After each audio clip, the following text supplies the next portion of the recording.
జగన్ని తిట్టు పోస్టింగ్ పట్టు, ఇది కొత్త పథకం. ప్రభుత్వ ఉద్యోగుల్లో మంచి పోస్టింగులు కావాలి అంటే జగన్ని తిట్టాల. జగన్ని తిడతా పోస్టింగులు పెట్టినా లేదా ఏదైతే పేపర్ క్లిప్పింగ్స్ పెట్టినా దానికి వాళ్ళకి కావాల్సినటువంటి విధమైనటువంటిది ఉంటుంది. ఇప్పుడు తాజాగా క్లాస్ 4 ఎంప్లాయీస్ రాష్ట్ర అధ్యక్షుడు చంద్రశేఖర్ జగన్ ప్రభుత్వంలో ఉద్యోగులంతా తీవ్ర ఇబ్బందులు పడ్డారని all Andhra Pradesh government class 4 employees central association రాష్ట్ర అధ్యక్షుడు ఎన్ చంద్రశేఖర్ అన్నారు.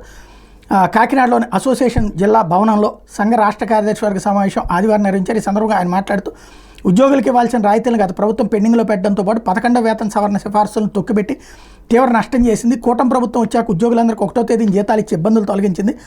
పెండింగ్ రాయితీలను కూటమి ప్రభుత్వం విడుదల చేస్తుందని ఆశిస్తున్నాం. 12వ వేతన సవరణ కమిషన్ నియమించాలి. 20 ఏళ్లుగా రాష్ట్రంలో శాశ్వత ప్రాతిపదికన 4వ తరగతి ఉద్యోగాలు భర్తీ చేయలేదు.